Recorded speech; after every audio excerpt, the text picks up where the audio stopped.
Last class से related किसी को डाउट हो तो पूछ सकते हैं। जय जिनेन भैया। जय हिंद सर। ये मेरे को मैं लास्ट क्लास अटेंड नहीं कर पाई थी और रिकॉर्डिंग भी नहीं सुनी है, तो आप बता दीजिए ना कहाँ तक करवाया है आपने थोड़ा सा। लास्ट क्लास में अध्याय 10 है, वो स्टार्ट किया था हमने, ठीक है। है ना। उसमें हाँ। कर्मों की स्थिति और बाधाकाल के बारे में हमने समझा था कि हाँ। दो तरह की स्थिति होती है, एक तो कर्म रूपता अवस्थान लक्षणा स्थिति और एक होती है ठीक। अनुभव योग्य स्थिति। ठीक है। तो उसमें कर्म रूपता अवस्थान लक्षणा कौन सी होती है?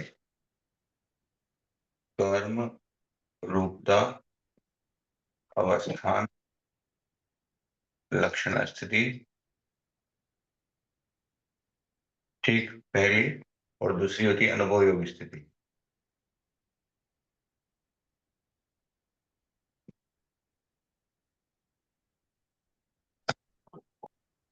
ठीक, तो ये जो स्थिति होती है ये क्या होती है कि हम जो भी बोलते हैं ना कि कर्म प्रकृति उसने सित्ता कोड़ा कोड़ी बांधी, ठीक है, या 30 कोड़ा हाँ। कोड़ी सागरोपम बांधी। तो ये जो हम्म। स्थिति होती है ये होती है कर्म रूपता अवस्थान लक्षण स्थिति। इस स्थिति में क्या है, अबाधा काल इंक्लूड होता है। मतलब मान लीजिए किसी ने सित्ता कोड़ा कोड़ी की बांधी तो उसका अबाधा काल कितना होगा? 7,000। 7,000 वर्ष, है ना। पूरा बोलना अपने को, 7,000 क्या है, 7,000 वर्ष। समय कि 7,000 सागरोपम कि 7,000 सेकेंड, 7,000 वर्ष, 7,000 वर्ष, ठीक है। उसी साथ में भी ध्यान रखना चाहिए एक ये है भैया आवाज नहीं आ रही है, डिस्टर्बेंस हो रहा 3,000 वर्ष।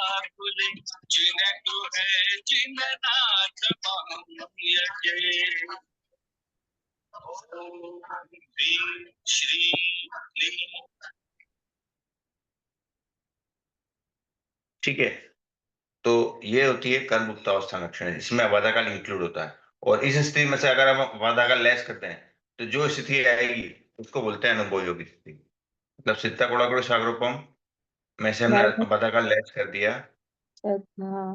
तो ये जो यूनिट आई इसको बोलेंगे अनुभव योगी स्थिति। अच्छा। ठीक है, ये चीज ठीक है लास्ट भैया। क्लास में हमने पढ़ी थी। उसके हाँ। बाद अब हमने क्या, जो मूल कर्म है उनकी उत्कर्ष स्थिति कितनी हो सकती है और उत्कर्ष अबाधा काल, ये जो है स्थिति बोल सकते हैं इसको, पूरी उत्कर्ष स्थिति है ये। ठीक है, और हम्म। अबाधा काल तो हमने देख लिए। तो हमने एक एक मूल कर्म को देखा कि उसकी उत्कर्ष स्थिति कितनी हो सकती है, उसका उत्कर्ष अबाधा काल कितना हो सकता है, और ऐसे जगन स्थिति कितनी हो सकती है, उनका जगन अबाधा काल कितना हो सकता है। तो ये लास्ट क्लास में हमने पढ़ा था। अब समय हो गया चूंकि, तो तो आज की क्लास स्टार्ट करते हैं। अभी उवाचरण मूल कर्म। प्रवर, आप श्री जी ज्ञान के महासागर हैं। आप हमें अप्रत्यक्ष अनुज्ञापूर्वक आशीर्वाद प्रदान करें जिससे हम इस अपूर्व ज्ञान को ग्रहण धारण एवं वितरण करने में समर्थ बने। आप श्री जी की महती कृपा होगी, ज्ञान ध्यान सिखाने की महती कृपा करा। जी कुछ बोल रहे थे आप? भैया अभी मूल कर्मों की स्थिति बंद ही हुआ है ना, उत्तर प्रकृतियां तो हाँ, स्टार्ट नहीं की। हाँ उत्तर प्रकृति आज स्टार्ट करने का है। ठीक है भैया। ठीक है, हाँ।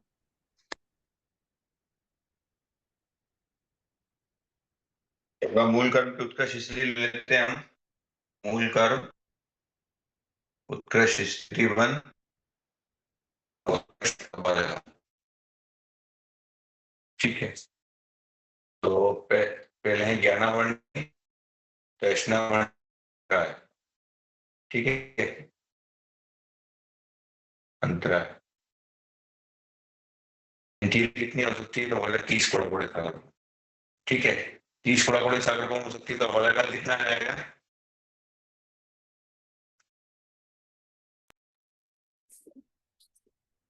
30 करोड़ की स्थिति है तो हमारा काल कितना आ सकता है, आ जाएगा 3,000 वर्ष। 3,000 वर्ष। ठीक है, इसके बाद सेकंड है मोनी। मोनी की उत्कर्ष स्थिति कितनी हो सकती है, तो बोला सित्ता कोड़ा सागरोपम। ठीक है, सित्ता कोड़ा सागरोपम में तो हमारा काल कितना आ जाएगा? 7,000 वर्ष। 7,000 वर्ष। ठीक है, फिर आ गया हमारा वेदनी। वेदनी की उत्कर्ष स्थिति कितनी हो सकती है, इसकी भी हो सकती है 30 करोड़। ठीक है, और अब बाधाकाल इसका हो जाएगा 3,000 वर्ष। तो फोर्थ है, इसके बाद ले लेते हैं आयुष नामकरण। आयुष नामकरण की उत्कृष्ट स्थिति कितनी हो सकती है? तो बोल रहे हैं 1/3 करोड़ पूर्व प्लस 33 सागरोपण। उत्कर्ष आबादा काल कितना? तो 1/3 करोड़ पूर्व। केपी मतलब करोड़ पूर्व है ना, शॉर्ट में लिख रहा हूँ मैं, केपी मतलब करोड़ पूर्व। और जो लास्ट है नाम और गोत्र, ठीक, नाम और गोत्र, इनकी उत्कर्ष स्थिति कितनी हो सकती है? तो बोल रहे 20 सागरोपण। उत्कर्ष आबादा काल 2000 वर्ष। ठीक, तो हमने इन तीनों को एक साथ ले लिया, इनकी इसकी भी 30 थी और वेदनी की भी 30 थी, तो इन तीनों को एक साथ लिया, इनको इसको अलग क्यों लिया?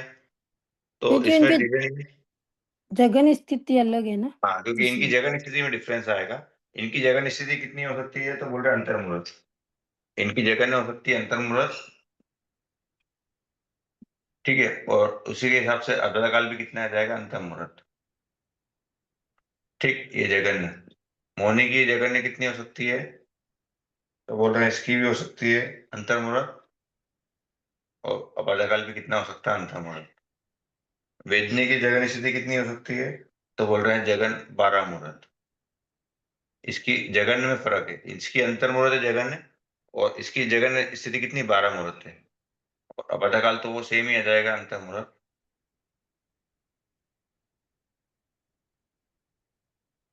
जगन आधा वो आ जाएगा अंतर्मुहूर्त, ठीक है। आयुष नामकरण की जगन स्थिति कितनी हो सकती है? तो बोल रहे हैं शुल्लक भाव, अंतर्मुहूर्त प्लस शुल्लक भाव। जगन आधा काल कितना है? तो बोल रहे हैं वही अंतर्मुहूर्त। और नाम और गोत्र की जगन स्थिति कितनी हो सकती है? तो बोल रहे हैं 8 मुहूर्त। और आधा काल कितना है जगन्य? अंतर्मुहूर्त। अंतर्मुहूर्त, ठीक है। ये ब्लैक में लिखा हुआ उत्कृष्ट वाली है, और जो ब्लू से लिखा है वो जगन्य। जगन्य स्थिति इन तीनों की है अंतर्मुहूर्त, और आधा काल भी अंतर्मुहूर्त। मोहिनी की जगन स्थिति भी अंतर्मुहूर्त, आधा काल भी अंतर्मुहूर्त। वेदनी कर्म में जगन स्थिति 12 मुहूर्त की है, लेकिन आधा काल अंतर्मुहूर्त ही है। आयुष में जगन स्थिति कितनी है? अंतर्मुहूर्त प्लस शुल्लक भाव। शुल्लक भाव क्या होता है? ये जीव का जो सबसे छोटा भाव होता है, ठीक है। 256 शुल्लक भाव अंक। मतलब जो सबसे छोटा भाव, कम से कम जीव, हम बोलते हैं ना कि जीव अपर्याप्त अवस्था में काल करता है, तो उसको मिनिमम कितना टाइम है कि वो उतने टाइम तक तो वो जीवित रहेगा ही रहेगा। भले अपर्याप्त अवस्था में काल कर रहा है, लेकिन फिर भी वो इतने टाइम तक जीवित रहेगा ही, तो वो होता है शुल्लक भाव। वो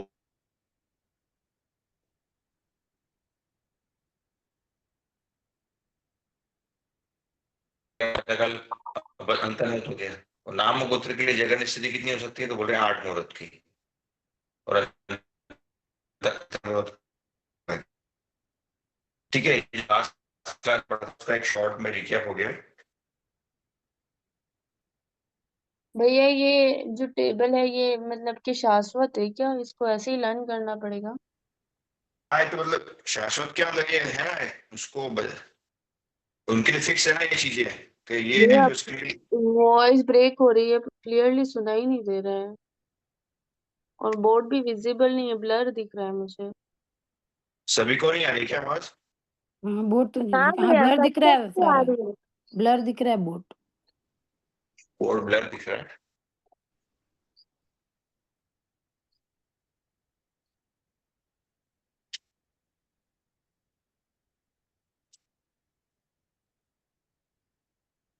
अब ठीक है बोर्ड।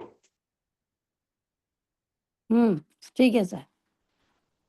मतलब इसमें ये है कि ये रूल कह सकते हैं ना अपन, ये रूल है कि अगर जो ज्ञानावरणी दर्शनावरणी अंतराय कर्म इनकी उत्कर्ष जैसे जीव कितनी बांध सकता है? तो बोल रहे 30 करोड़ को बांध सकता है। इससे कम भी बांध सकता है, लेकिन मैक्सिमम कितनी बांध सकता है? तो बोल रहे 30 करोड़। वेद मोहने कितनी बांध सकता है उत्कृष्ट? तो बोल रहे 70 करोड़। ठीक है। आयुष नामकरण की मैक्सिमम कितनी बांध सकता है? तो बोल रहे 1/3 करोड़ प्लस 30 सागरों। नाम गोत्र की मैक्सिमम कितनी बांध सकता है? तो बोल रहे 20 करोड़। हमने जो आठों कर्म पढ़े ना, तो आठों कर्म में अब क्या है, जीव निरंतर कर्मों का बंध कर ही रहा है। 7 कर्मों का बंध तो जीव हमेशा करता रहता है, ठीक है। और आयुष का बंध क्या होता है? एक बार ही होता है।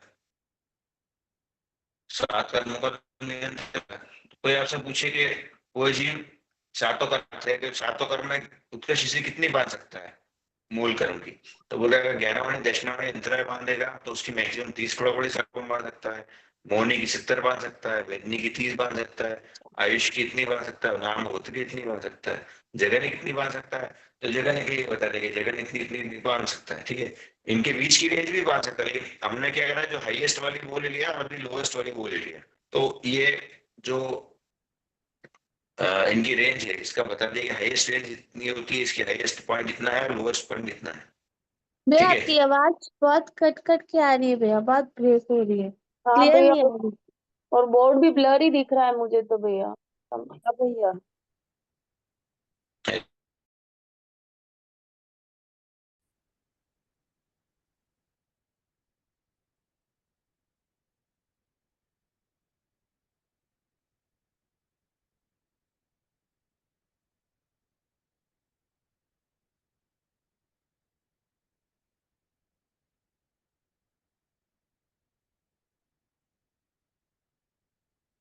बोलना तो वैक्यान बता देना।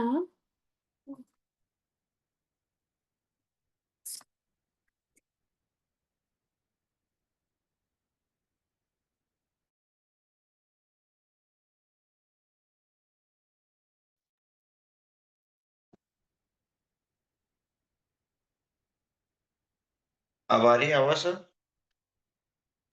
हाँ भैया, अब आ रही है, और बोर्ड भी क्लियरली दिख रहा है। क्लियर दिख रहा है बोर्ड अब? हाँ भैया। ठीक है। तो ये हमको कोई पूछता है कि साहब 11वाणी कर्म की कोई जीव कितनी बांध सकता है, दक्षिणावर्णी की कितनी बांध सकता है, अंतराय की उत्कर्ष कितनी बांध सकता है, तो हमको ध्यान होना चाहिए कि इतनी बांध सकता है 30 करोड़ सागर को।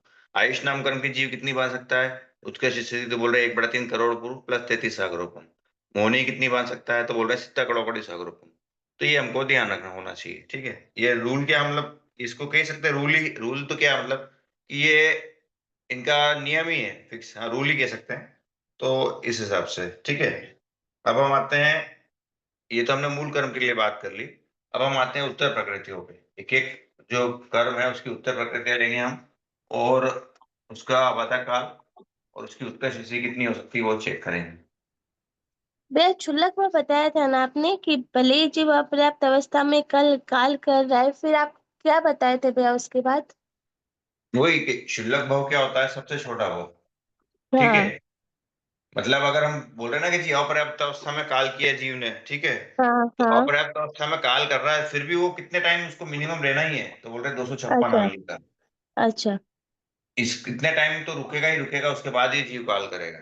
ये कहने का मतलब कि सबसे छोटा अ- भाव वो होता है शुल्लक भाव, कि इतने टाइम 256 आवलिका तो उसको जीवित रहना ही है, उसके बाद ही वो काल करेगा। ये कहने का मतलब, हाँ भैया ठीक ठीक है। है। हाँ बोलते हैं एक मुहूर्त के अंदर कितनी आवलिका होती है, ये 256 आवलिका भी क्या बहुत छोटा टाइम है। एक मुहूर्त में कितनी होती है, तो 1,67,77,216 आवलिका होती है, और एक सेकंड में आ जाती है 5,825.42, इतनी अवलिका हो जाती है। मतलब आप सोचिए कि ये 256 अवलिका कितना सूक्ष्म है, कि हम एक सेकंड जो हमारा होता है उसमें ये 256 अवलिका कितनी हो रही है, क्षुल्लक भाव कितने हो जाते हैं, तो बोल रहे 525.42, इतना छोटा होता है ये क्षुल्लक भाव, हम्म। ठीक है। अब हाँ हम भैया। आते हैं जो है कर्म के ऊपर, उत्तर प्रकृतियों पर।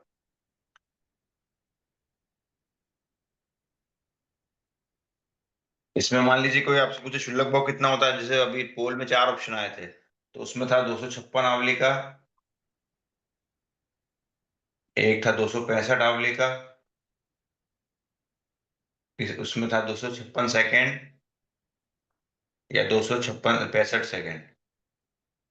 तो हमको ध्यान रखना है फिगर में कि 256 तो ध्यान आ गया हमको, लेकिन क्या आवलिका थी कि सेकंड था, तो उसमें भी हमको ध्यान रखना है, ठीक है। कि फिगर ही ध्यान नहीं रखना है हमको, उसके साथ जो उसकी यूनिट है वो भी ध्यान रखना चाहिए। वैसे ही जैसे अपादाकाल के लिए हम बोल रहे हैं ना कि 30 करोड़ सागरों के लिए 3,000, 3,000 क्या है, सेकंड है, समय है, वर्ष है कि क्या है, तो 3,000 वर्ष है। तो ये चीज ध्यान रखना है, ठीक है। हम्म। अब हमारे उत्तर प्रकृति के लिए, उत्तर प्रकृति का नाम उत्कृष्ट स्त्री बंध। जिन्होंने लास्ट क्लास ज्वाइन नहीं की थी उनको आ गया ना थोड़ा सा समझ में? तो थोड़ा सा एक बार आप रिकॉर्डिंग देख लेंगे तो वो क्लियर हो जाएगा।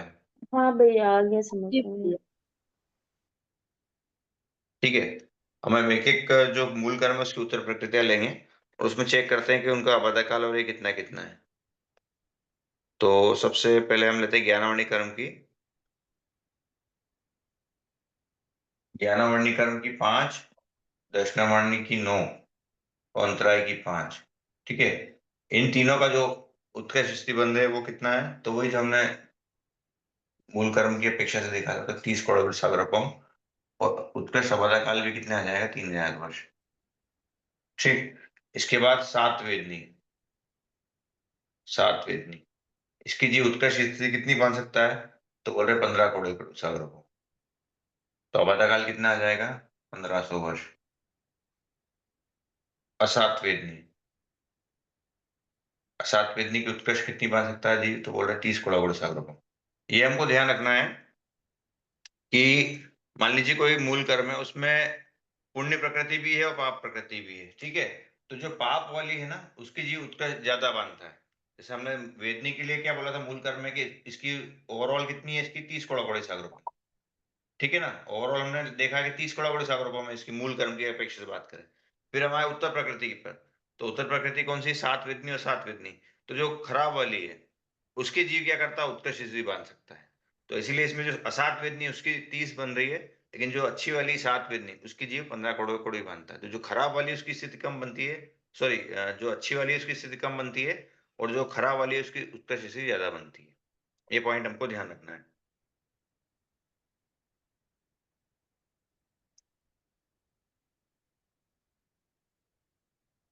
असात वेदनी की 30 करोड़ करोड़ सागरों में अब काल आ गया हमारा 3000 वर्ष। ठीक, अब इसके बाद आ गया हमारा मोहनी कर्म। मोहनी कर्म में मिथ्यात्व वेदनी, इसकी आती है मैक्सिमम 70 करोड़ करोड़ सागरों। और अब काल आ जाएगा 7000 वर्ष। जो हमने मोहनी कर्म के लिए बात करी थी, तो उसमें जो केवल मिथ्यात्व वेदनी है उस वही जो हाईएस्ट रेंज है वही बनती है सिद्धा करोड़ सागरपम। जो मूल कर्म में हमने सिद्धा करोड़ सागरपम बोला था मोहनी के लिए, तो वो किसके लिए कौन सी उत्तर प्रकृति है? तो जो मिथ्यात्व वेदनी है उसकी अपेक्षा से बात की कि जो उत्कृष्ट स्थिति बनती है सिद्धा करोड़ सागरपम, वो उसके लिए बोला गया है। अब इसके बाद जो 16 कषाय हैं, कौन कौन से होते 16 कषाय? आनंद वे आनंद अनुबंधी क्रोध मान माया लोभ, सत्याग्रह अनावरण क्रोध मान माया लोभ, अपत्याग्रह अनावरण क्रोध मान माया लोभ और संजोलन क्रोध मान माया लोभ। बिल्कुल। तो इनकी उत्कृष्ट स्थिति कितनी बन सकता है जी? तो बोल रहे हैं 40 करोड़ करोड़ सागरों। ठीक है, और अब काल आ जाएगा 4000 वर्ष।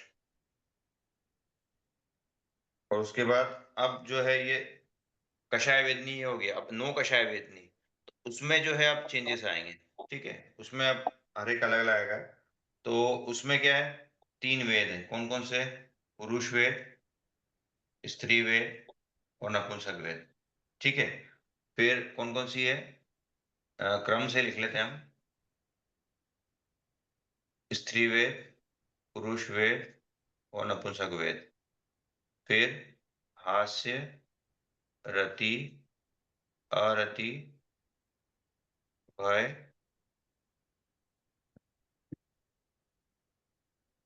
भय, शोक और जुगुप्सा। ठीक है ना, ये 9 कषाय वेदनी की 9 प्रकृतियां हैं।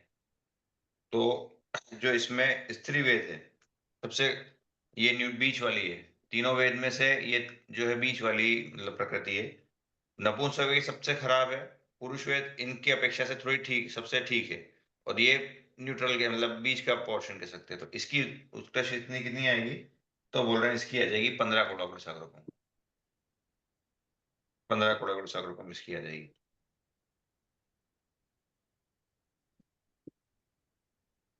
ठीक, और इसके बाद जो है सबसे खराब वाली कौन सी? नपुंसक वेद, इसकी आ जाएगी सबसे ज्यादा 20 करोड़ सागरों को। तो ये नपुंसक वेद अकेला नहीं रहेगा, इसके बाद और भी आएगी इसके साथ में। कौन कौन सी आ जाएगी? तो बोल रहे हैं अरति, शोक, भय भी आ जाएगी इसमें, और जुगुप्सा भी आ जाएगी।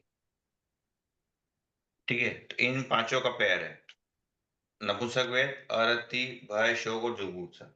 इन पांचों की आ जाएगी 20-20 की। और जो रिमेनिंग बची कौन कौन सी, पुरुष वेद, हास्य और अति।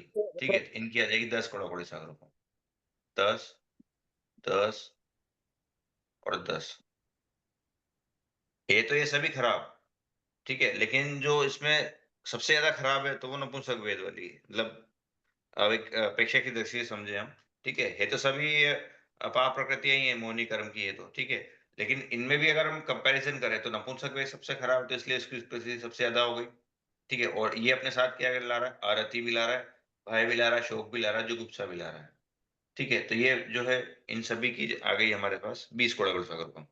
स्त्री वेद इन दोनों से थोड़ा ठीक है, इससे थोड़ा ठीक है, लेकिन इससे खराब है, तो इसलिए न्यूट्रल में 15 करोड़ सागर आ गया। और पुरुष वेद सबसे इनमें बेटर है, तो इसलिए इसकी आएगी 10 करोड़ सागर। और हास्य रति इसकी भी आ गई 10 करोड़ सागर।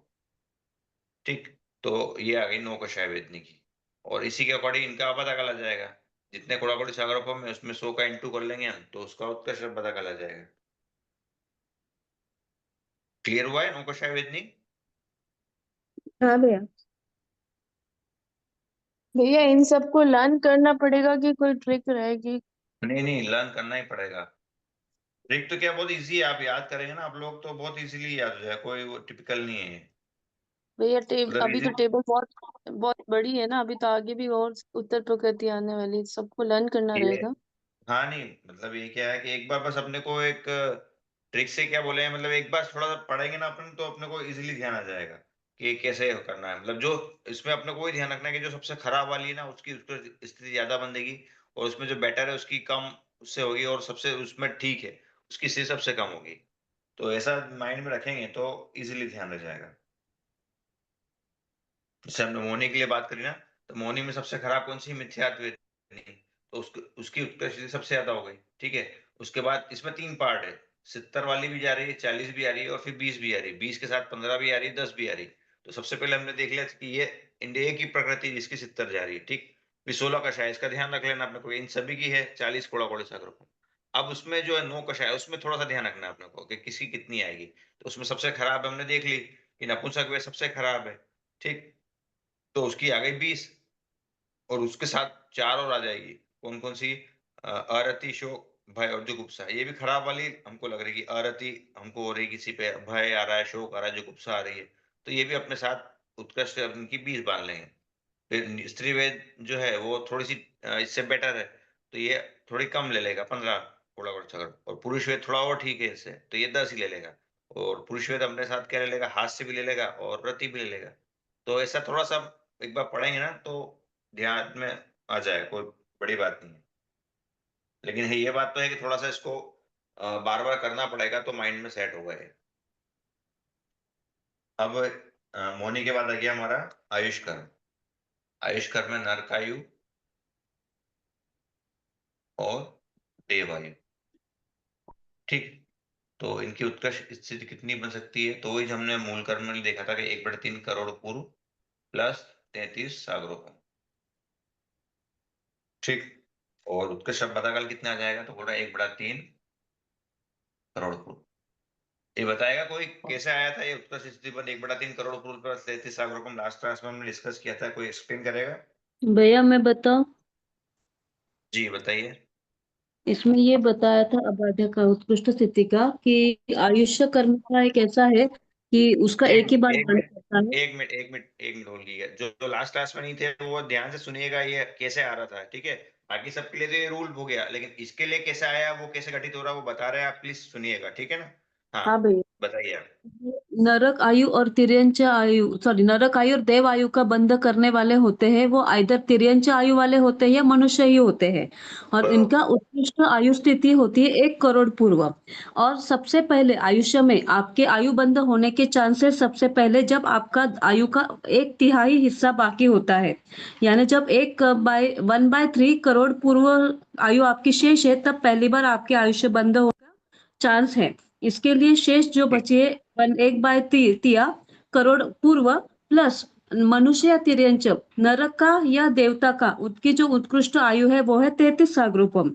इसके लिए यहाँ पर उत्कृष्ट स्थिति आएगी 1 करोड़ 1 या 3 करोड़ पूर्व अधिक 33 सागरूपम। बराबर है भैया? ठीक है, थोड़ा सा इसमें एक पॉइंट ही था कि आपने बोला ना कि एक मिनट, जिन्होंने अभी लास्ट क्लास ज्वाइन की थी उनको समझ में आया क्या बताया उन्होंने? अब भैया थोड़ा थोड़ा आया, आप एक बार और एक्सप्लेन कर दीजिए। देखिए क्या बोल रहे हैं, आपने बहुत अच्छा ट्राई किया जिन्होंने भी एक्सप्लेन किया था, डॉक्टर शिल्पा जी। ठीक है, उसमें बस ये पॉइंट आपने बोला ना कि मनुष्य तिर्यंच की उत्कर्ष हो सकती है कितनी, 1 करोड़ पूर्व बोला ना आपने। हाँ, ठीक है, लेकिन इनकी उत्कर्ष कितनी हो सकती है? 3 पल्योपम हो सकती है इनकी उत्कर्ष स्थिति। ये कितनी हो सकती है इनकी? 3 पल्योपम।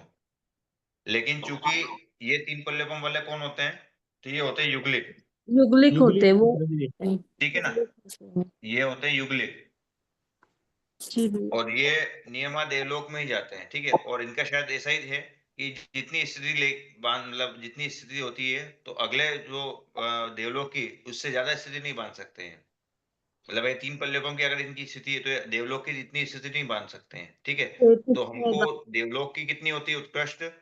देवलोक की होती है उत्कृष्ट 33 33 सागरों। ठीक है, और ऐसे नैरिक की भी कितनी होती है उत्कृष्ट?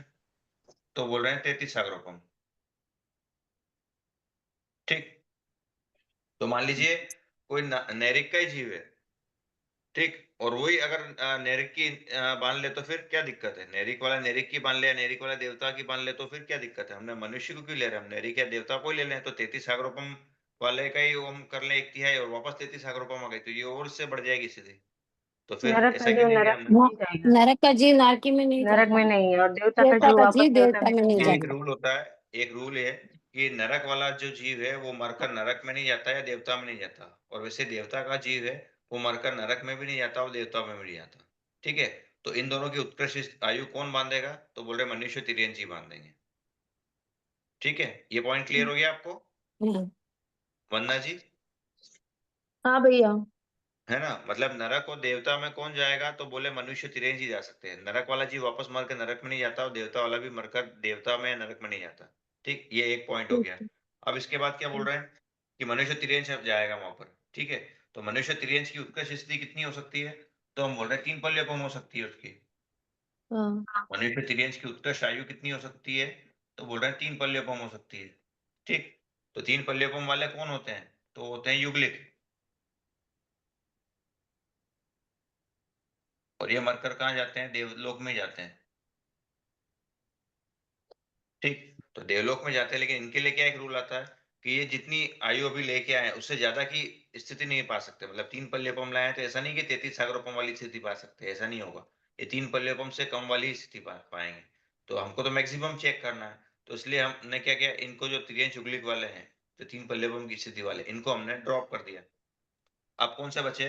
तो बोल रहे हैं ये 3 पल्यपम वाले कौन से होते हैं? तो असंख्य वर्ष की आयु वाले जो युगलिक होते हैं वो कौन सी असंख्य वर्ष की आयु वाले होते हैं? असंख्य वर्ष की आयु वाले होते हैं। ठीक, और संख्या वर्ष वाले जो होते हैं उनकी उत्कर्ष स्थिति कितनी हो सकती है? तो बोल रहे हैं 1 करोड़ पूर्व। ठीक, 1 करोड़ पूर्व से थोड़ी भी ज्यादा आयु हुई तो वो असंख्य वर्ष की आयु वाले हो जाते हैं और वो होते हैं युगलिक। तो संख्या वर्ष वाले उनकी उत्कर्ष आयु कितनी हो सकती है? 1 करोड़ पूर्व। ठीक, अब इनको आयुष बंद करने का चांस कब मिलता है? वंदना जी बताएं आप। फर्स्ट चांस कब मिलेगा इनको? संख्या वर्ष की आयु वाले जो मनुष्य तिर्यंच है उनको फर्स्ट चांस कब मिलेगा आयुष बंद करने का? जब 1/3 रहेगा, हाँ जी, 1/3 भाग रिमेनिंग रहेगा 1/3 तो। भाग। हाँ, 1/3 शेष रहने पर उनको फर्स्ट चांस मिलेगा। ठीक है ना? हाँ सर। तो ये 1/3 आ गया इनका, 1/3 करोड़ पूर्व। इस पर आयुष बंद करने का इनको फर्स्ट चांस मिला। ठीक, और ये उत्कर्ष, अब ये कितनी पा सकते हैं उत्कर्ष? तो ये बोल रहे हैं 33 सागरों में पा सकते हैं। तो ये आ गया 33 सागरों। तो ये जो है ये क्या आ गई हमारी? ये उत्कर्ष स्थिति आ गई। इसमें ये जो 1/3 करोड़ पूर्व है ये क्या है? अवध काल है अगले भाव की आयु का। और ये क्या है? अनुभव योगी स्थिति जो अगले भाव में, मतलब जो बद्धमान जीव आयु बांध रहा है वो हो गई 33 सागरों। और ये टोटल मिला के आ गई उत्कर्ष स्थिति। ये जो हमने देखा 1/3 करोड़ पूर्व प्लस 33 सागरोपम। क्लियर हुआ थोड़ा बहुत आपको? हाँ भैया। ठीक है ना? तो ये इस हाँ तरह से आया 1/3 करोड़ पूर्व प्लस 33 सागरोपम में से आया। और ये जो 1/3 करोड़ पूर्व ये क्या है? तो ये उत्कृष्ट अपादान। भैया ठीक है, करोड़ पूर्व अधिक है कि पल्योपम अधिक है? आप बताइए। मेरे को नहीं समझ आया भैया। पल्योपम अधिक है ना सर? देखिए करोड़ पूर्व तो तक भी भैया जो तो हमने आ रहे फिर हैं ना, ना, तो वो अगर तो पल्योपम अधिक है तो फिर युगलिक की आयु भी 1 करोड़ पूर्व हो सकती है। हमने क्या बोला कि 1 करोड़ पूर्व तक की आयु वाले जो भी तिर्यंच मनुष्य हैं, उनको हम क्या बोल रहे हैं? संख्या वर्ष की आयु वाले, संख्या वर्ष की आयु वाले बोल रहे हैं। ठीक है, और इससे थोड़ी भी ज्यादा हुई, कुछ भी ज्यादा हुई, तो वो आ जाएंगे असंख्य वर्ष में। कुछ भी ज्यादा हुई, थोड़ा भी ज्यादा हो, तो ये आ जाएंगे असंख्य वर्ष में। ठीक है, तो 3 पल्लेपम तो क्या है? बहुत ज्यादा है इससे तो। 3 पल्लेपम क्या है? वो असंख्यात काल की राशि की वो है यूनिट। तो जो हम्म। युगलिक भी है वो क्या असंख्य वर्ष की आयु वाले हैं, तो वो भी क्या है? तो अ, असंख्यात काल की राशि। तो 1 करोड़ पुरुष से जो पल्लेपम है वो तो काफी बड़ा है। 1 करोड़ पूर्व तक तो संख्यात की राशि आ जाए। संख्या वर्ष की आयु वालों के लिए हमने जो मैक्सिमम आयु बोली वो 1 करोड़ पूर्व ही बोली। लेकिन जो हम्म। पल्योपम है वो तो असंख्यात काल की राशि है, वो बहुत बड़ी है। और सागरोपम उससे और काफी बड़ी है। जब हम सागरोपम बोल रहे हैं ना, वो और इससे काफी बड़ी है पल्योपम से। ठीक है, अच्छा क्लियर हुआ सभी को? भैया, तो ये फिर ना, ये अलग अलग क्यों बताया? ऐसे 1 करोड़ पूर्व अधिक 33 सागरोपम और 3 पल्योपम का, ये दोनों अलग है? एक युगलिक की अपेक्षा से बताया और एक ये संख्या वर्ष की आयु की अपेक्षा से बताया है। नहीं नहीं नहीं नहीं नहीं, मैं ये नहीं बोल रहा हूँ, मैं आपको ये समझा रहा हूँ कि जो आपको बता रहा हूँ ना मैं, कि 1/3 करोड़ सबसे पहले बात तो ये थी कि नरकायु देवायु का बंध कौन करेगा? तो हमने क्या बोला? मनुष्य तिरंज ही कर सकते हैं। नरक वाले नरक या देवता हाँ में नहीं जाते, देवता वाले हाँ, नरक वो नहीं भी जाओ, देवता संख्या में नहीं वर्ष जाते। की आयु वाले ही कर सकते हैं, यही ना भैया इसके अंदर? हाँ यही वाला है, क्योंकि युगलिक अगर करेंगे तो युगलिक अपनी आयु, वर्तमान आयु तो उनकी है 3 पल्लेपम की। ठीक है, युगलिक की हाँ उत्कृष्ट हो सकती 3 पल्लेपम। ठीक, हाँ। और ये भी हमने बोला कि मरकर नियमा कहाँ जाते हैं? देवलोक में जाते हैं, इनका ये देवलोक रूल में। है। ठीक है, हम्म। लेकिन इनके लिए एक और रूल ये भी है कि जितनी स्थिति इनकी अभी है, जितनी आयु, उससे ज्यादा की आगे नहीं पा सकते ये। ठीक है, हाँ तो इसीलिए ये देवलोक में भी जाएंगे तो ये इससे ज्यादा वाली जो स्थिति नहीं पा सकते, इससे कम वाली ही पाएंगे। तो इसलिए ये 33 सागरोपम वाली है, ये वाली युगलिक नहीं पा सकते। 33 सागरोपम में अगर देवता की बात करें तो वो जो संयत होता है वो ही पा सकता है। देवता की हाँ 33 सागरोपम की संयत ही पा सकता है। और नरक हाँ। की तो 33 फिर सागरोपम जो है वो पुरुष वेदी जीव ही पा सकता है। ठीक है, पुरुष लिंग वाला जो है मनुष्य तिरंज वो ही पा सकता है। ठीक, तो इसलिए हमने एक ध्यान में रखने के लिए कि, और ये बात कही है कि 3 पल्लेपम की आयु वाला अगर तिर्यंच या युगलिक है, तिर्यंच या मनुष्य सॉरी, तो वो देवलोक में तो जा सकता है, लेकिन वो इससे ज्यादा की स्थिति नहीं पा सकता। तो हमको हाईएस्ट देखना है, 33 सागरोपम वाली देखना है, तो वो कौन पा सकता है? तो बोल रहे हैं संख्या वर्ष की आयु वाले। और संख्या वर्ष की आयु वाले कितनी उनकी हाईएस्ट होती है? तो बोल रहे हैं 1 करोड़ पूर्व। तो 1 करोड़ पूर्व वालों को फर्स्ट चांस कब मिलेगा? तो बोले 1/3 शेष रहने पर, मतलब 1/3 करोड़ पूर्व उसकी शेष बची तब उसको फर्स्ट चांस मिला। और उसके बाद उसने क्या किया? जो उसका स्थिति है वो बांधना चालू किया। तो उत्कर्ष स्थिति कितनी है? तो बोल रहे हैं नरक और देवता की दोनों की है 33 सागरोपम। तो इसलिए हाँ जो भैया। आयु का उत्कर्ष स्थिति बन 1/3 करोड़ प्लस 33 सागरोपम में से आई है। हाँ तो भैया, ये 33 सागर जो हमने ली, ये तो बद्यमान आयु थी ना ये तो हाँ वैसे ही नेक्स्ट जो तिर्यंच आयु और मनुष्य आयु का बताया है, ये 3 पल्लियों पर बताया, ये भी बद्यमान आयु है ना? हाँ, अब हम आते हैं ना उस पे। अभी ये तो हाँ क्लियर हो गया सबको, नरकायु देवायु का ये कैसे आया? हाँ भैया। बाकी सबको भी क्लियर है? हाँ भैया। हाँ भैया। क्लियर है वंदना जी भैया। क्लियर है थोड़ा बहुत आपको? क्लियर है। हाँ भैया। क्लियर है। ठीक है, अब हम आते हैं तिर्यंच आयु और मनुष्य आयु पर। ठीक है, तिर्यंच आयु और मनुष्य आयु, इनकी उसका स्थिति कितनी बोल रहे हैं? तो बोल रहे हैं 1/3 करोड़ पुरुष सेम प्लस 3 पल्लियों को। मतलब अभी कोई संख्या वर्ष की आयु वाला मनुष्य है, उत्कर्ष स्थिति वो कितनी पा सकता है? तो बोल रहे हैं 1 करोड़ पूर्व की। ठीक है, और उसके बाद क्या बोल रहे हैं कि वो किसका बंद कर रहा है, तो वो बोल रहा है उसी के युगलिक का बंद कर रहा है। तो उत्कर्ष स्थिति कितनी बांध सकता है, वो तो बोल रहा है 3 पल्लेपम की। ठीक, तो 1 करोड़ पूर्व की आयु वाला कोई तिर्यंच मनुष्य है तो उसको फर्स्ट चांस कब मिलेगा, 1/3 शेष रहने पर। तो 1/3 करोड़ पूर्व और अगले भाव कितनी बन रहा है वो, तो 3 पल्लेपम। तो ऐसे ही इनकी दोनों की उत्कर्ष स्थिति कितनी आ गई, तो बोल रहे 1/3 करोड़ पूर्व प्लस 3 पल्लेपम। इसमें ये जो है 1/3 करोड़ पूर्व, ये क्या है, आयु बंध का अबाधा काल है, आयुष कर्म का।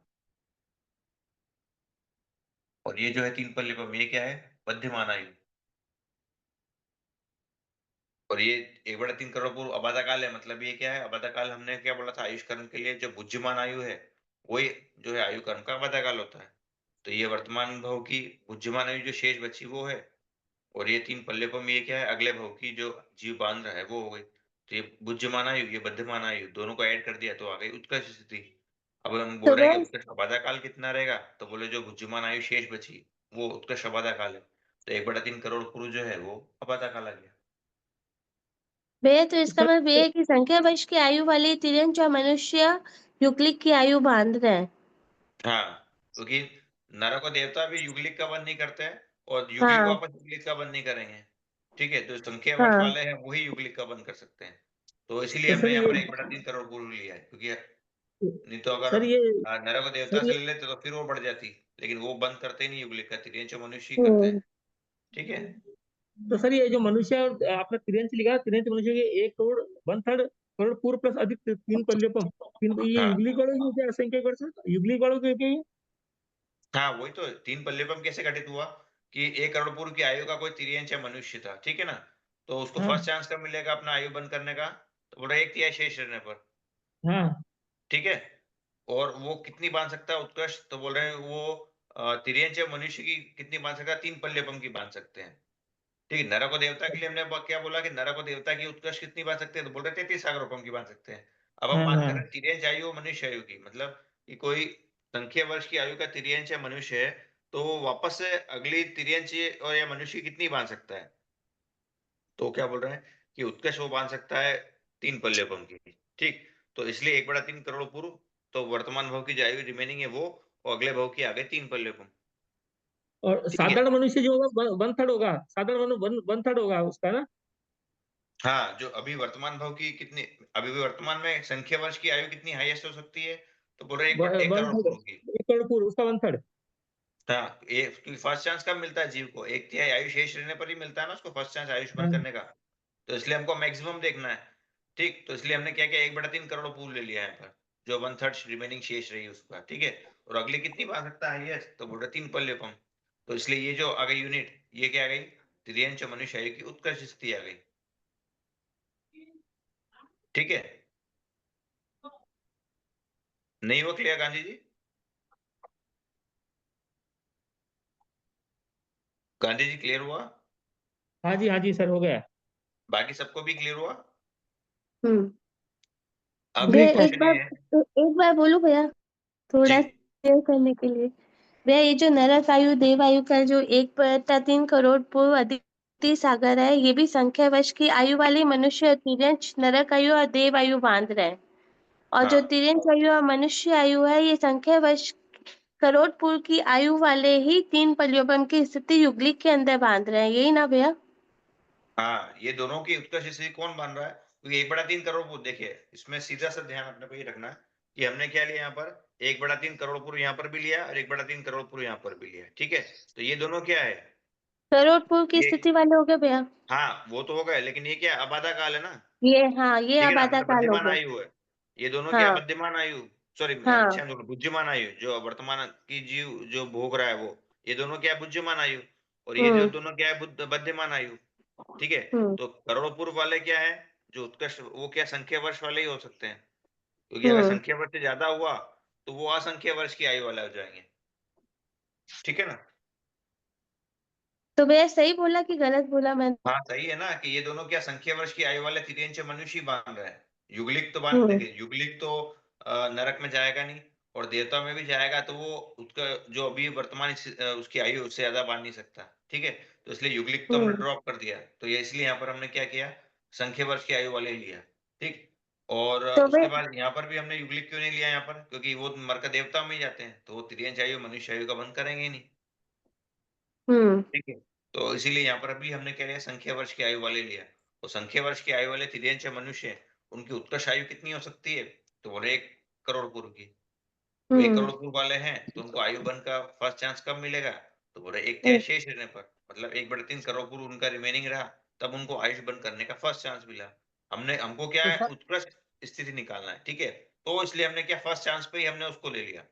यूं तो जीव क्या कर सका, 1/3 पे फर्स्ट चांस मिला, उसके बाद 1/9 पे मिलता है उसको, अगर उस पे बंद नहीं होता, फिर 127 पे मिलता है। लेकिन चूंकि हमको क्या करना है, हाईएस्ट रेंज निकालना है, तो इसलिए हमने जो फर्स्ट चांस मिला उसी वाली रेंज को पकड़ लिया। ठीक है, तो 1/3 शेष रहने पर ही उसको चांस मिला फर्स्ट, तो 1/3 करोड़ पूर्व ये क्या आ गया उसका, उसकी बुद्धिमान आयु अब शेष आधा रहेगी, विद्यमान है ना। बुज्जे तो माना आगे की कितनी बांध सकता है वो तिर्यंच मनुष्य आयु की, तो बोल रहे 3 तो पल्लेपम वो बांध सकता है। 33 आ गया 3 पल्लियों नहीं का। नहीं, तिर्यंच मनुष्य आयु की 3 पल्लेपम बांध सकता है ना। हाँ ठीक है, तो इसीलिए हमने जो ये लिया है 3 पल्लेपम, ये सर युगलिक की अपेक्षा, मतलब मनुष्य तिर्यंच है, वो 1 करोड़ पूर्व की आयु वाले हैं, और वो अगली आयु तिर्यंच या मनुष्य युगलिक की बांध रहे हैं, तो इसलिए ये जो फिगर आया ये उस अपेक्षा से है। मतलब दोनों ही केस में जो उत्कर्ष आयु बांध रहे हैं वो संख्या वर्ष की आयु वाले मनुष्य तिर्यंच ही बांध रहे हैं। ठीक है, सर सर इनको ऐसे भी बोल सकते हैं कि अपन जैसे बोले ना कि या नारकी देव एक्सक्लूडिंग युगलिक, मनुष्य भी आ गया उसमें, एक्सक्लूडिंग युगलिक हो जाएगा, ऊपर वाला में, उसमें नीचे वाला इंक्लूडिंग युगलिक हो गया। इसमें नहीं, इंक्लूडिंग का उसको होना है, युग्मिक क्यों होगा, क्योंकि इसमें क्या नहीं होना पल्लूपम है, की जैसे स्थिति नहीं है ना। पल्लूपम की स्थिति नहीं है ना इसके अंदर, तो संख्यावश की आयु वाला ही युगलिक की आयु हमको तो बांध रहा है। हमको हाँ तो तो एक्सक्लूड ऊपर करना ही ऊपर नहीं, हमको तो केवल यही ध्यान रख लेना है कि दोनों के जो स्वामी हैं, चारों आयु के स्वामी, वो कौन है, संख्या वर्ष की आयु वाले मनुष्य तिर्यंच ही है बस, उसके अलावा कोई भी नहीं है। ठीक है, मतलब इसकी भी इन दोनों की उत्कृष्ट कौन मानेंगे, तो बोले संख्या वर्ष की संख्या आयु वाले वर्ष की मनुष्य आयु तिर्यंत, और इनकी भी कौन मानेंगे, तो बोले संख्या वर्ष संख्या की आयु वर्ष वाले की मनुष्य आयु तिर्यंत। बस बाकी कोई बांधेंगे ही नहीं, कोई नरक और देवता है, उनकी वापस बांध नहीं सकते, और तिर्यंच और मनुष्य की भी अगर उत्कृष्ट बांधना है तो वो संख्या वर्ष की आयु वाले ही बांधेंगे। अबे ठीक है, इसको मैं ये भी बोल सकते हैं क्या, इसकी बुज्यमान आयु इक्वल्स टू अबाधाकाल, ये भी बोल सकते हैं ना फिर, हाँ तो क्योंकि हम वही ऐसे ही तो है, निकाल रहे हैं ना। वही तो हमने अभी पिछली क्लास में हमने क्या पढ़ा था कि बाकी सब जो 142 प्रकृतियां है उनके लिए तो डायरेक्ट रूल है कि 1 करोड़ कोड़ी सागरोपम की स्थिति वाला कोई अगर कर्म प्रकृति बांधा तो उसके लिए आबादा काल 100 वर्ष का है। लेकिन आयुष हम्म कर्म के लिए आबादा काल का रूल अलग था कि आयुष थोड़ा कर्म के लिए हाँ आबादा काल कितना है, तो जो उसके वर्तमान भाव की बुद्धिमान आयु शेष रही वही उसका आबादा काल है। ठीक है, यही तो हमने पढ़ा था लास्ट हाँ क्लास में, तो ये यहाँ पर जो बुद्धिमान आयु शेष रही है यहाँ पर 1/3 करोड़ पूर्व, इसलिए तो हमने दोनों में ही लिया, 1/3 करोड़ पूर्व यहाँ पर भी लिया और 1/3 करोड़ पूर्व यहाँ पर ही लिया उत्कर्ष आबादा काल। भैया ये क्वेश्चन है, ये जो तिर्यंच आयु और मनुष्य आयु है, ये संख्यावश की आयु वाले बांध रहे हैं युगलिक के अंदर, तो ये तिर्यंच और मनुष्य दोनों की बांध सकते हैं ना भैया। हाँ, तिर्यंच वाला मनुष्य की भी बांध सकता है, कोई बाधा तो नहीं है आई थिंक, और मनुष्य वाला भी तिर्यंच की युगलिक की बांध सकता है, उसमें कोई बाधा तो ध्यान में नहीं है ऐसा कुछ कि नहीं बांध सकता है। भैया ये जी सर। तिर्यंच आयु मनुष्य आयु जो है तो वो जी नरक और देव भी, वो भी तो ये आयु बांध सकते हैं ना। नहीं नहीं नहीं देखिए, अ, नरक वाले और देवता वाले तिर्यंच और मनुष्य आयु बांध सकते हैं, कोई बाधा नहीं है। ठीक है, लेकिन वो जो युगलिक वाली है उसका बंद वो नहीं कर नहीं सकते। बांधेंगे, उसका नहीं बांधेंगे। वो ठीक है, नहीं बांध। और एक और दूसरा पॉइंट ये है कि नरक और देवता वाले जो जीव है उनको आयु बंद करने का चांस कब मिलता है, 6 महीने जो हमने शेष रहने है ना, वर्तमान भाव की 6 आयु शेष रहने पर ही मिलता है उनको। ठीक है, तो मान लीजिए असत कलम से वैसे तो नहीं बांधते, अगर वो मान लीजिए 3 पोलिपम की बांध भी सकते हैं, ठीक है, लेकिन यहाँ पर जो आबादा काल है वो कितना आता है फिर, महीने आएगा। नहीं आएंगे, फिर सेट ही नहीं होता है। नहीं देखिए, जो आपने पूछा ना, 1 मिनट, कि असल कल्पना से अगर हम माने, वैसे तो नहीं बांधते हैं वो, लेकिन फिर भी अगर वो बांध लेते युगलिक, ठीक है, नरक वाला जीव अगर युगलिक की, मनुष्य युगलिक की बांधता है, नरक वाला जीव जो है अगर बांध लेता, तो उसके लिए उत्कर्ष स्त्रीबंध कितना आ जाता फिर, 3 पल्लेपम की बांध रहा हो तो हमने 3 पल्लेपम तो यहाँ लिख लिया, लेकिन यहाँ पर आबादा काल कितना आता उसका, तो 6 माह ही आता ना, 6 माह ही आता है भैया। क्योंकि 6 माह शेष रहने पर ही वो अगले भाव की आयु बांधते हैं वो। ठीक है, हाँ तो ये जो टाइम पीरियड है 1/3 करोड़ से तो बहुत ही कम है ये वाले से, हाँ है ना। लेकिन वो तो खैर बांधते ही नहीं युगलिक का, तो इसलिए एक बात हो गई। लेकिन अगर बांधते भी सही तो अबाधा काल तो और कम था ना, अभी 6 माह शेष रहने पर ही बांधते हैं वो। अच्छा, तो युगलिक की आयु कौन बांध सकता है भैया? वो संख्या वर्ष की आयु वाले मनुष्य तिर्यंच ही बांधते हैं। और उसमें कोई ये विशेष कारण होता है कि कौन साधारण मनुष्य तिरंजा की बांधेगा और कौन युगलिक की बांधेगा, ऐसे कोई होता है कारण? इसका कोई ध्यान तो नहीं है कि कौन सा वाला जी युगलिक की बांधता है, ऐसा कोई ध्यान तो नहीं है मुझे। ये सब अध्यवसायों पे डिपेंड करता है। हाँ वो तो है ही, ये सब चीजें वो अध्यवसाय पे ही है। लेकिन लेकिन वो भी मनुष्य और तिरंजा ही बांधते हैं, इतना पक्का है। हाँ, मनुष्य तिर्यंच ही इनकी युगलिक की आयु को बंद करते हैं। धन्यवाद भैया, मेरा भी 2-4 क्लास छूट गया था ना, पूरा हफ्ता एग्जाम थी मेरी, तो अच्छा इसके अच्छा। जी भैया। जितनी भी क्लास छूट रही है ना, तो थोड़ा सा प्लीज आप लोग रिकॉर्डिंग देख लिया करें, तो उससे थोड़ा सा आप लोगों को ठीक रहेगा, अगले क्लास में कोई दिक्कत नहीं आएगी। ठीक है। मैंने देख लूंगी, मैंने आपको इसलिए बोला भी नहीं, मैं देख लूंगी भैया रिकॉर्डिंग। एग्जाम ओ, डेट कब रहेगी? ठीक है, ये वाला क्लियर है सभी को, नरकायु और चारों आयु का।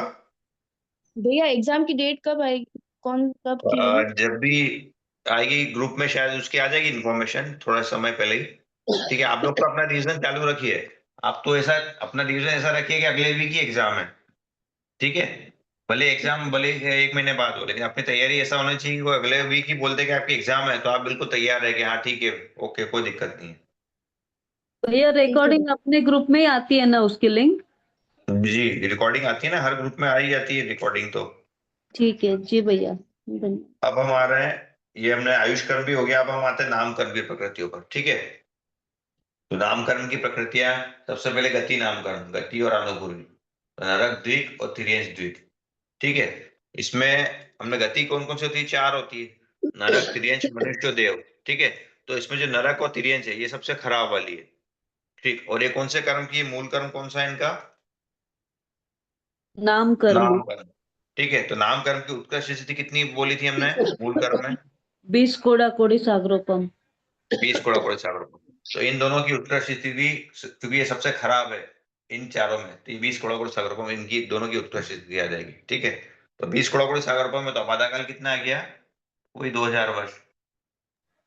ठीक, अब नरक तिर्यंच मनुष्य देव, तो देवता वाली जो स्थिति है वो सबसे क्या अच्छी है, तो देवद्विक, उसकी सबसे कम आएगी, कितनी आ जाएगी, तो बोल रहे 10 करोड़ कोड़ी सागर। और मनुष्य द्वीप इन दोनों में न्यूट्रल है, यूं तो आ जाएगी 15 करोड़ सागर। यूं एक अपेक्षा से देखें तो मनुष्य जो गति है वो तो सबसे अच्छी, क्योंकि यहीं से जीव क्या होता है, उसको मोक्ष जाने का अवसर मिलता है। लेकिन अगर हम उससे बात करें कि संपन्नता की अपेक्षा से, कि जो उसको सुख सुविधा है वो क्या देवगति में सबसे ज्यादा मिलती है, तो उस अपेक्षा से जो है देवगति की उत्कृष्ट स्थिति कितनी होती है, 10 करोड़ करोड़ सागर को, और मनुष्य द्वीप की आ जाएगी 15 करोड़ करोड़ सागर को। सर इसमें ठीक नरक है, 2 क्या लिखा, त्रिन 2 क्या लिखा है सर, ये नरक 2 त्रिन हाँ, 2 द्विज 2 ये क्या है? इसमें क्या आ गया, मनुष्य, गति मनुष्य और मनुष्य अनुपूर्वी। अच्छा। ये सबसे बेसिक चीज है जो पिछले क्लासों में थी ना, ये उनकी बेसिक चीज है, ये पिछले चैप्टर्स की ये जो है शॉर्ट फॉर्म, ये उन्हीं में दे रखा है। जो अध्याय पहला 5वां है ना, उसी में सब चीजें शॉर्ट फॉर्म दे रखे हैं। या तो हम मनुष्य 2 लिखते हैं या मनुष्य द्विक लिखते हैं इसको। ठीक है जी जी। है ना, भैया या तो मनुष्य 2 भी लिखते हैं, मनुष्य द्विक लिख देते हैं। जी सर। ये होने के बाद मेरा क्वेश्चन है कि यहाँ पे द्विक मतलब ये नरक गति मनुष्य अनुपूर्वी ना सर, मनुष्य गति हाँ मनुष्य अनुपूर्वी। हाँ, अनुपूर्वी, अनुपूर्वी लिखा है मैंने, आयु दिख रहा होगा अभी आपको, तो हाँ अनुपूर्वी, हाँ। और पहले की अनुपूर्वी। क्लास में हाँ फर्स्ट पार्ट ध्यान हमने पढ़ा नहीं सर, पहले क्लास अटेंड की शुरू की। कोई दिक्कत नहीं है, जिसने भी अटेंड नहीं की ना, प्लीज एक बार, ये तो बुक से भी पढ़िए आप लोग, और रिकॉर्डिंग्स तो आप लोगों के पास अवेलेबल है ही है, तो उसको भी एक बार, अगर नहीं आता तो उसको भी चेक करिए, रेट वाइज सभी की रिकॉर्डिंग तो आ ही रही है, तो उसको रिकॉर्डिंग का देखने का रखे। फिर भी रिवीजन क्लास भी चालू हो गई है, आप लोगों के लिए क्रैश कोर्स की रिकॉर्डिंग, मतलब क्रैश कोर्स भी वापस स्टार्ट हो गया, तो जिन्होंने वो भी नहीं करा, जिन्होंने लास्ट एग्जाम भी नहीं दी थी ना अध्याय 1 से 4 की, तो वो भी वो क्रैश कोर्स वाली क्लास अटेंड कर सकते हैं, तो उनको भी काफी इजी रहेगा। ठीक है, वीक में शायद 4 दिन लग रही है वो क्लास, जी जी सर। है ना। ठीक है, ये क्लियर हो गया सभी को कि नरक और तिर्यंच क्या सबसे खराब वाली है, तो इनके इसलिए उनकी उत्कृष्ट स्थिति क्या सबसे ज्यादा रहेगी, देव वाली सबसे बेटर है, इसलिए उसकी 10 आ गई, और मनुष्य की क्या है तो वही 15।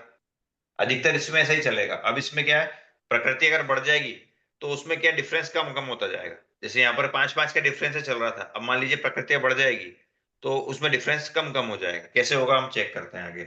भैया भैया मुझे ये डाउट था कि ये मनुष्य गति ठीक है, लेकिन मनुष्य आना पूर्वी तो बस विग्रह गति में ही होती है ना, तो इसका इतना लंबी इतनी स्थिति होती है क्या मनुष्य आना पूर्वी की? देखिए, हमने अनुपूर्वी का क्या बोल रहे हैं कि विग्रह गति में उसका क्या है, केवल उदय की बात हो रही है। ठीक है। अच्छा। अनुपूर्वी का उदय जो होता है वो विग्रह गति में होता है, लेकिन हम यहाँ पर क्या बात कर रहे हैं, स्थिति बंध की, कि तो उसका मतलब स्थिति कितनी जीव बांध सकता है। बांधने में उस कोई बाधा नहीं है ना। लेकिन उसके बाद उदय आएगा तो तो उस टाइम के लिए उदय आएगा, वो तो केवल बांधने में कोई बाधा नहीं है उसमें। हम हर समय प्रकृति बांध ही रहे हैं। अच्छा, उदय उतना ही है, लेकिन उसका हाँ, बाद उदय का उस कोई टाइम पे ही आएगा। नहीं है। उस जीव को उदय कब आएगा, तो बोल रहे हैं जब विग्रह गति में जीव है, जब कार्बन कायु की प्रधानता है, तभी उस अनुपूर्वी नामकरण का उदय आएगा। ठीक है, लेकिन बंध में कोई बाधा ही नहीं है। बंध हम कितनी प्रकृति को करें, लेकिन उदय में हर एक उतनी स्थिति में आए वो जरूरी भी नहीं है। ठीक है। मतलब मेरा कहने का मतलब ये था कि जब मतलब आयुष्य की शुरुआत है तब उससे पहले उसका उदय है, तो इसकी उत्कृष्ट स्थिति जहां से अपनी बध्यमान आयु शुरू होती है वहां ही आना चाहिए ना, ऐसा मुझे डाउट था, क्वेरी थी, क्योंकि उसके मतलब नहीं बाद समझ, तो कोई नहीं ये समझ, नहीं है। मैं क्वेश्चन नहीं समझ पाया आपका, क्या बोलना चाह रहे हैं हम। अणुपूर्वी का उदय सिर्फ विग्रह गति में होता है, मतलब जो बध्यमान ठीक है। आयु है वो शुरू होने से पहले होता है, जस्ट थोड़ा सा, एक समय दो समय, हाँ, और उसके बाद तो उसका कोई कार्य नहीं रहता है ना, मतलब जैसे गति का वो बंध चलता है या आयुष्य में रहता है, वैसे उसका कोई ये रहता नहीं है ना, रोल नहीं रहता है ना। हाँ, हाँ, ठीक है। तो फिर उसका जो है उत्कृष्ट स्थिति या जहां से बध्यमान आयु बनना शुरू होता है वही आना चाहिए, आयु के उत्कृष्ट स्थिति तक क्यों है, खत्म होने तक, मतलब तब तो कोई आना पूर्वी का ये नहीं है ना। मतलब ये है कि जीव जब भी है तो उसको कोई ना कोई गति, कोई ना कोई वो बांधना ही पड़ता है। अभी जैसे उसको कोई ना कोई अनुपूर्वी वाला बांधना ही पड़ता है, ये है ही है कि, तो इसीलिए जैसे मान लीजिए हम अभी वर्तमान में क्या मनुष्य आयु हमारी चल रही है, ठीक है, तो हम मनुष्य गति नाम कर्म और वो भी बांध दिए। लेकिन अगर हम, हमारा गुण स्थान अगर ऊपर है, चौथे से ऊपर वाले में हम श्रावक बन गए, तो हम उस समय देवगति और देवानुपूर्वी का ही बंद करते हैं। तो ये क्या है कि हमको कोई ना कोई गति और अनुपूर्वी का बंद करना ही पड़ता है। ये रूल है। उदय में कब आए उससे कोई मतलब नहीं है, हम अभी बंद की अपेक्षा से बात कर रहे हैं कि बंद तो जी। किसी न किसी गति का और उसका करना ही पड़ता है जीव को। अच्छा। ठीक है। मुझे उदय उस भले शॉर्ट टाइम के लिए आएगा, उससे कोई दिक्कत नहीं है, लेकिन बंद तो हमेशा, जैसे हम हर कर्म प्रकृति हम बात कर रहे हैं ना कि मिथ्यात्व की भी हम सित्ता कड़ोकड़ की भी बांध सकते हैं, ज्ञानवर्णी की 30 भी बांध रहे हैं, तो ऐसा नहीं है। वो अपने परिणामों के हिसाब से उनकी स्थिति कम भी हो जाती है। जब उदय में आती है ना, तो जब परिणाम अच्छे होते हैं तो उनकी स्थिति जीव कम भी कर लेता है। तो वैसे अनुपूर्वी भी अगर जीव ने बांध ली तो उसमें कोई बाधा नहीं है। वो उदय भले ठीक है उस टाइम पे आएगी, लेकिन बांध तो रही हैं हम उसको, तो जरूरी नहीं कि वो उसका उदय आए भी सही। बहुत सी प्रदेश उदय से ही बाहर पड़ जाती है, मतलब उसका रिजल्ट जीव को मिलता नहीं है और वो उसी टाइप से बाहर हो जाती है। तो ये सब आगे का विषय है कि कैसे वो बाहर होती है, लेकिन हमको बस यही ध्यान रखना है कि जीव बांध रहा है उसमें कोई दिक्कत नहीं, लेकिन उसका रिजल्ट उसको मिलना है, तब उसका उसको इफेक्ट पता चलेगा। अगर वो उदय में आती है प्रकृति, तो ही उसका इफेक्ट मालूम पड़ेगा। ठीक है, आपके जी पास सभी का स्टॉक है, लेकिन वो स्टॉक जब आपको रिजल्ट दे तभी उसका मतलब है। उसका रिजल्ट ही अपने को मिलेगा, नहीं तो कोई अपने को दिक्कत ही नहीं है। अनुभूर्वी या कोई भी हमने बांध ली, ज्ञानमणि कर्म या कोई भी बांध लिया, लेकिन उसका हमको अगर इफेक्ट मिलेगा तो ही हमको तकलीफ मिलेगी, लेकिन उसका इफेक्ट ही नहीं आया, वो बिना इफेक्ट दिए बाहर हो गई, तो कोई हमको तकलीफ ही नहीं है। तो उसे अनुभूर्वी की भी हम बांध तो रहे हैं उत्कृष्ट, और उसका उदय भी हम बोल रहे हैं कि विग्रह गति में ही आएगा, तो कोई दिक्कत नहीं ना। उदय भी भले बोल रहे हैं कि बहुत टाइम, दो समय के लिए उत्कृष्ट आ सकता है, तो उसमें कोई बाधा नहीं है। उदय वो अलग पॉइंट हो गया, और यहाँ पर हम बात कर रहे हैं बंद की। ठीक है, तो बंद में हम क्या बोल रहे हैं कि उत्कृष्ट, हर एक अनुभूति की उत्कृष्ट जीव अपने अपने हिसाब से अलग अलग बांध सकता है। तो ये बात है। जी भैया। ठीक है। तो भैया अब उसने यहाँ अगर पर, आयु बांधा है गति के साथ तो फिर वो अनुपूर्वी भी उसका बंद करेगा ही ना, नामकर्म का। हाँ, आयु और ये सब चलेगा ना साथ में। हाँ, चाहे वो कैसे भी जा रहा हो लेकिन बंद तो करेगा ही ना। अगर ऋजु गति से जा रहा है उसमें तो जरूरत नहीं है, वक्र गति से ही जा रहा है, अगर वो वक्र गति से ही जा रहा है तो ही वो बंद करेगा कि नहीं करेगा। नहीं नहीं, बंद का उससे मतलब नहीं है, वो तो बंद तो जीव कर ही रहा ना, अनुपूर्वी का भी।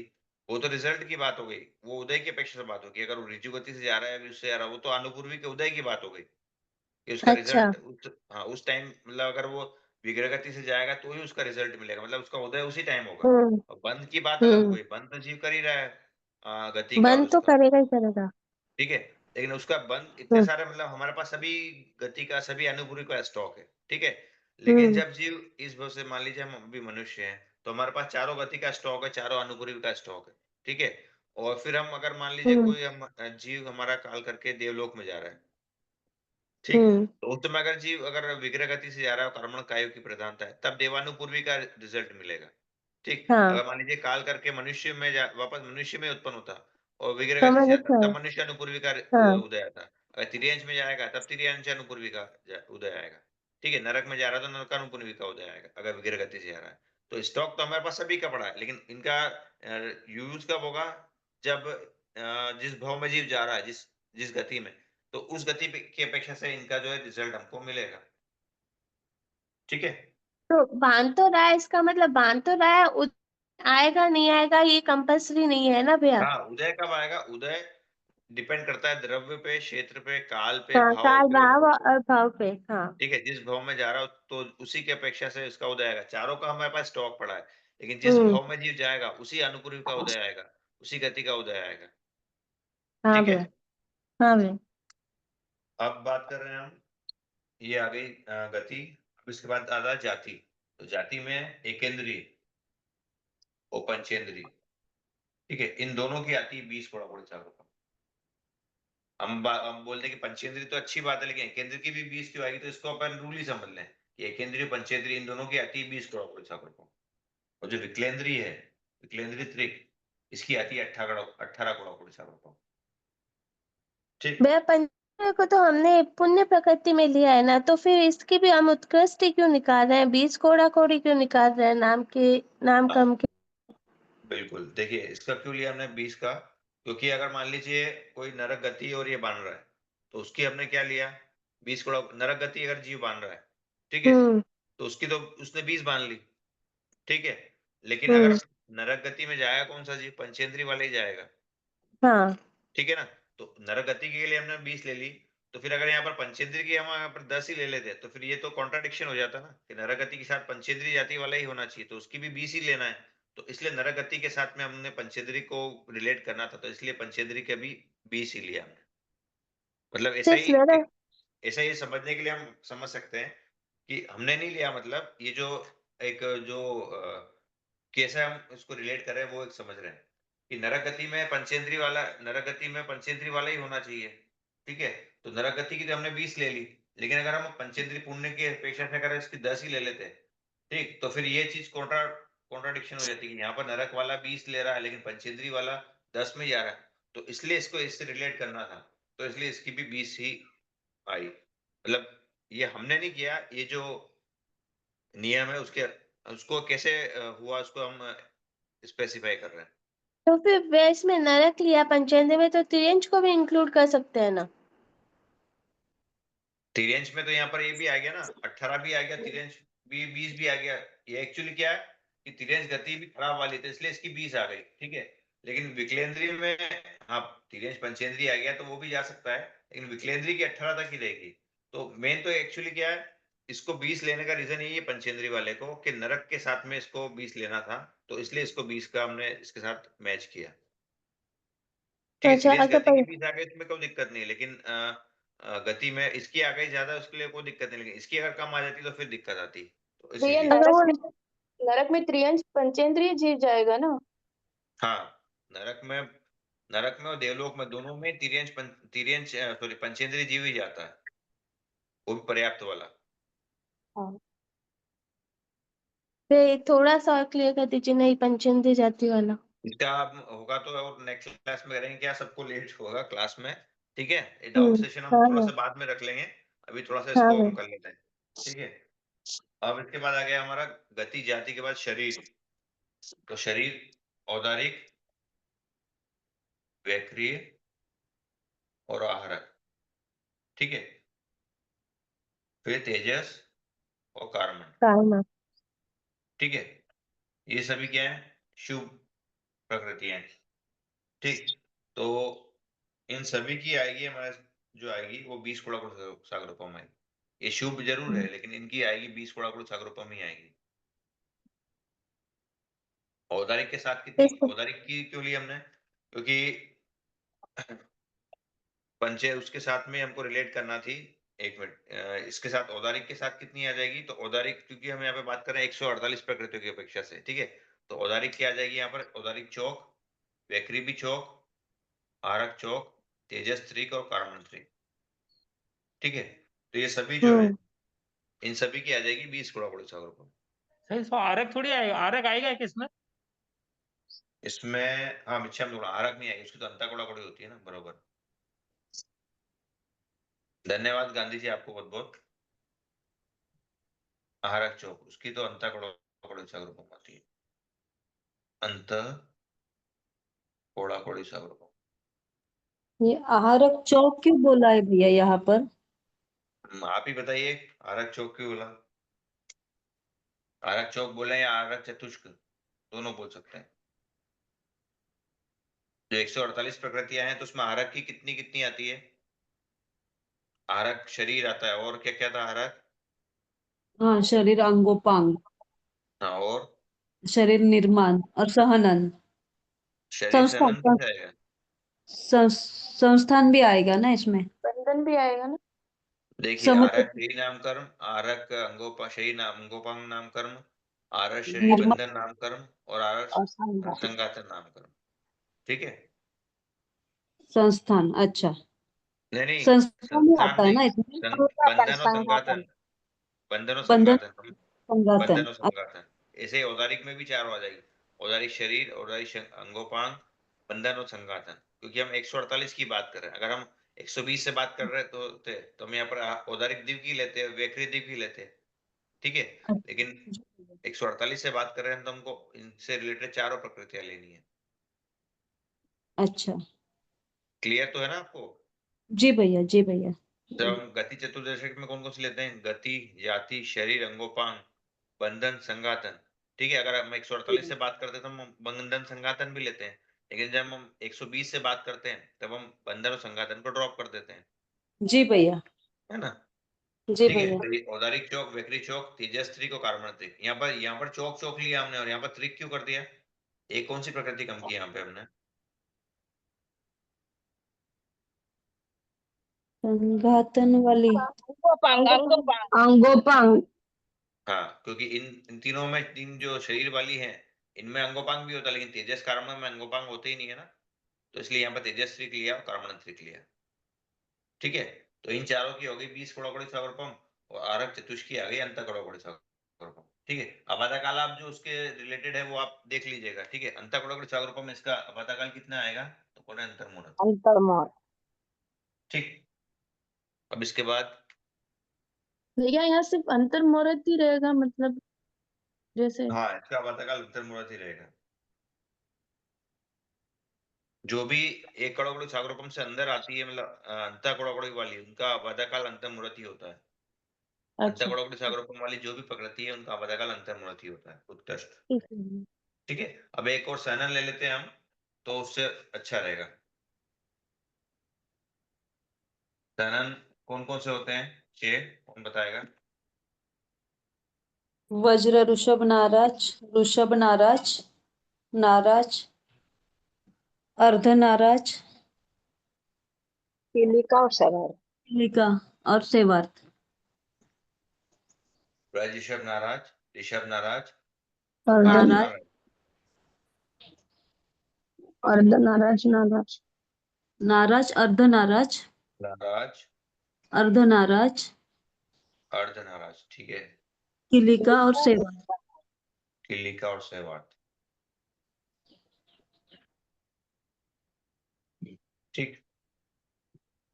तो इन 6 में सबसे अच्छा कौन सा है, तो बोल रहे ये वाला, ऋषभ ठीक है। नाराज, सबसे ऋषभ खराब कौन सा नाराज। है, तो बोले सेवार्थ वाला, ठीक है। तो जो सबसे अच्छा है उसको सबसे कम स्थिति मिल गई 10 कोड़ाकोड़ी सागरोपम, और जो सबसे खराब है उसको ज्यादा, सबसे ज्यादा मिल गई 20 कोड़ाकोड़ी सागरोपम, ठीक। और इन सबको कैसे मिलेगी, तो 10 से 20 की रेंज में इन सबको इक्वली डिस्ट्रीब्यूट हो जाएंगे।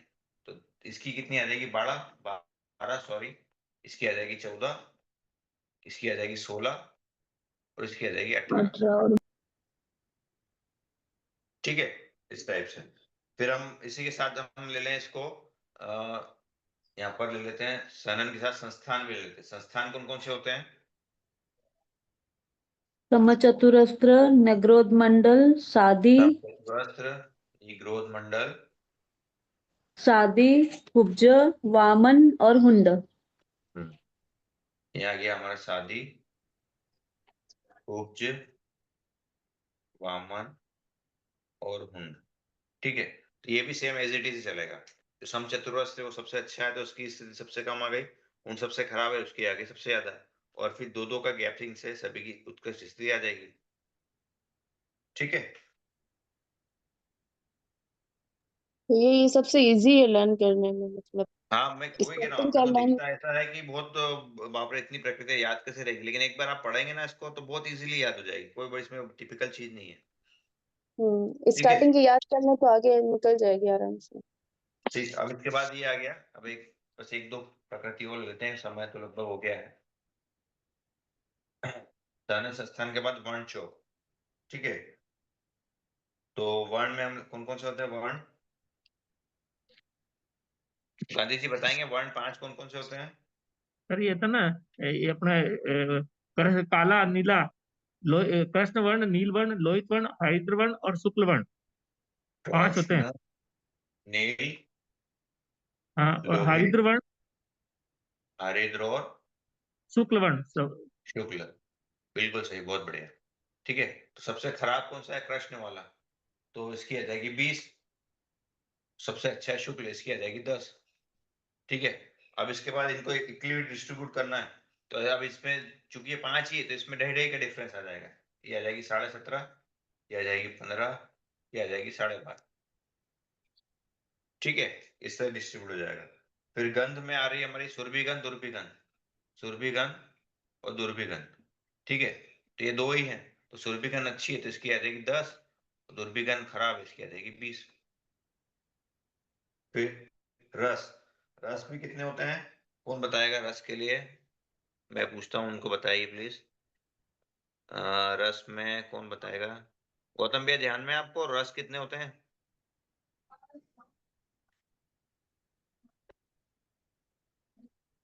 या गुंजन जी पाटनी के नाम से जिन्होंने ज्वाइन किया है, रस कौन से होते हैं, कितने होते हैं, नाम ध्यान में?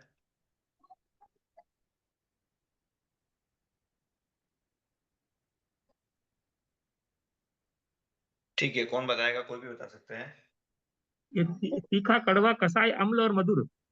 हाँ, लेकिन जो उसका शास्त्रीय और शब्द है। बेसिक तीखा को तिक्त, कटु, कषाय, अम्ल और मधुर, हाँ, उसको तिक्त कर दिया। हाँ तिक्त, अभी हटा लेते हैं। कौन कौन से हैं? तिक्त, कटुक, कषाय, अम्ल और मधुर। तिक्त, कटुक, कषाय आम्ल और मधुर। और मधुर। ठीक है, तिक्त क्या है? खराब है तो इसकी आ गई 20, और मधुर क्या अच्छा है तो इसकी आ गई 10। ठीक है, और यहाँ पर 5 प्रकृतियां हैं तो इनमें कितने का आ जाएगा? वही 2.5 डिफरेंस आ जाएगा, 17.5, 15 और 12.5।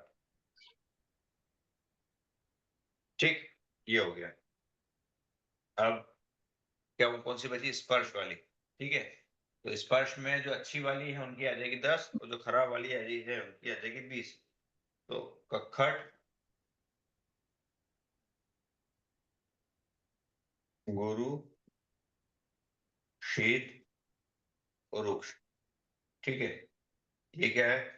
अपेक्षा से खराब है तो इसकी आ जाएगी 20, और अच्छी वाली है मृदु, लघु, उष्ण और स्निग्ध। ठीक है, इनकी आ जाएगी 10। ठीक, फिर इसके बाद आ जाएगी विहग गति। विहग गति में जो प्रशस्त वाली है वो अच्छी है तो उसकी आ जाएगी 10, और प्रशस्त है वो खराब है उसकी आ जाएगी 20। ठीक, कंप्लीट कर लोगे आज ही या नेक्स्ट क्लास में करेंगे? ज्यादा हो जाएगा इसको, बाकी अब नेक्स्ट क्लास में कर लेंगे। तो या नेक्स्ट ठीक क्लास है, में कर। है ना? यहाँ तक आप एक बार फिर से पढ़ के आइएगा तो ठीक रहेगा, है ना? एक बार फिर से इसको ले लेंगे। ठीक है, क्लास यही पर आज की एंड करते हैं। ओह आचार्य भगवान, ओह उपाध्याय प्रवर, आप श्री जी की महती कृपा से ये ज्ञान जो हमने सीखा है, यह ज्ञान हमारे भीतर विनय की वृद्धि करे, सरलता को बढ़ाए, हम निष्प्रभ बने, अनासक्त बने, सहनशील बने, रत्नालीन बने और पांचों इंद्रियों पर विजय प्राप्त करके परम वितरागता का वर्ण करें, परिपूर्ण समाधि में लीन बने। ज्ञान ध्यान सीखते वक्त हुए अनुशासनाओं के लिए बारंबार क्षमा चाहते हैं। ज्ञान ध्यान सिखाने की महती कृपा की इसी कृपा सदैव बने रहे। जिनकी रोज कुछ भी कहने में आया तो इच्छा में आप सभी से सादर जय जिने। जय जिनेन्द्र। जय जिनेन्द्र सर, जय जिनेन्द्र सर। जय जिन धन्यवाद, धन्यवाद सर। जय जिने।